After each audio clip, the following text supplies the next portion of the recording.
Welcome back to Live from Occupy City Hall. Today we're going to take some time to speak about RPS 205, to speak about some of the ways that education or the lack of can directly impact people's lives outside of schools, and to speak about specifically how some of the decisions that have been made in the Rockford, Illinois area in regards to the school system has led to a direct impact on crime in Rockford, Illinois. One of the ways I want to introduce that is by stating I personally went to school in the Rockford public school system from 7th grade to 12th grade. I went to Lincoln Middle School 7th and 8th grade, and I went to Jefferson High School for 9th through 12th grade. And this was in 2003 to 2005 middle school, 2005 to 2009 in high school. And some of the things that I experienced while I was in both Lincoln and Jefferson are still things that happen on a regular basis. That is, people of color feeling as if they didn't have a connection with the people who were teaching classes, as they didn't have feeling as if they didn't have a connection with some of the administrators that were in the hallways. It being a cultural disconnect from the kids of color and the black kids in the school from the curriculum that was being taught in the schools.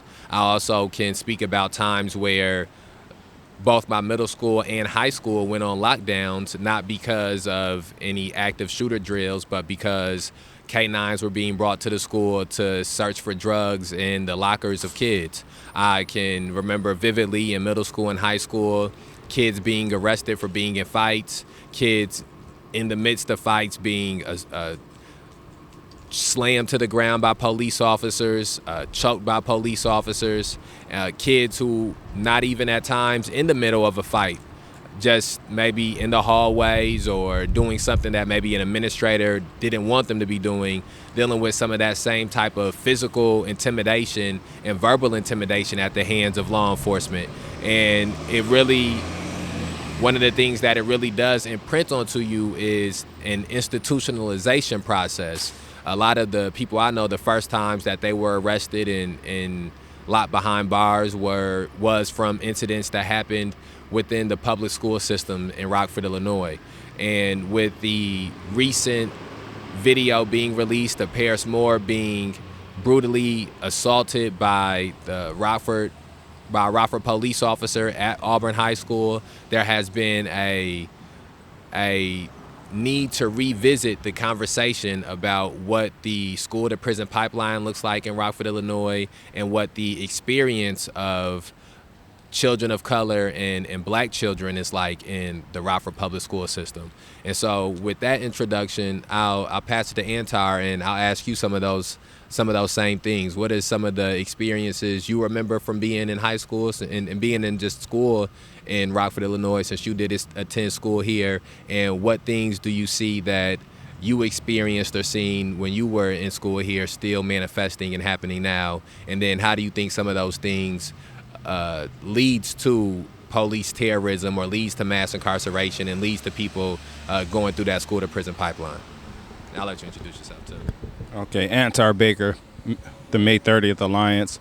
Also, I was involved with the founding of a group in Rockford called Justice for Our Children Rockford, which sprung after Demetrius Bennett was killed in 2012.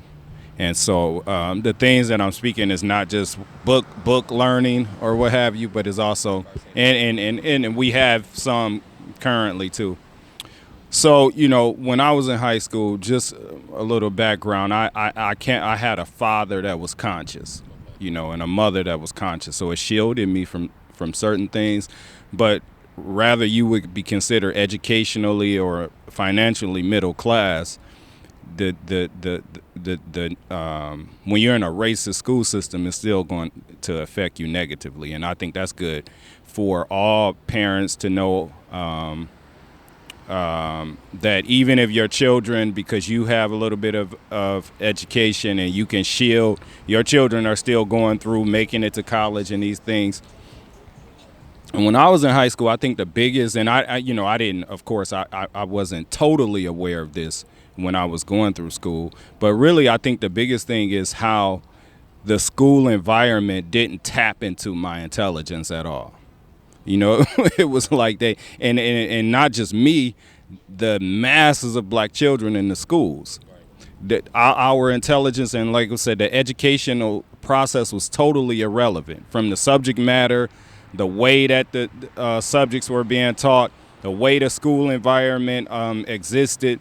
It was totally irrelevant. We didn't have critical conversations about what was going on in the community and life or history at all. Maybe a class or two, we teetered around it. And I think that was the biggest damaging thing that I experienced. That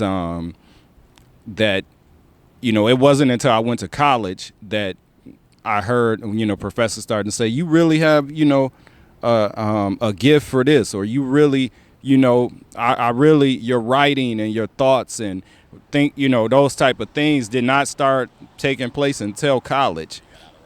Yeah.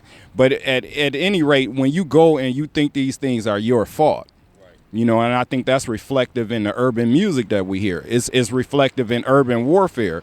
When you think little of yourself, you think little of your life. And that is what I was also talking about last time, framing the community and framing parents, framing young people for the problems of society. And I'm saying right now, and I wanted to say that one of the ways that, have you ever seen a movie, A Christmas Carol? Scrooge, any version? So I think that Rockford is being visited by the ghosts of its racist past.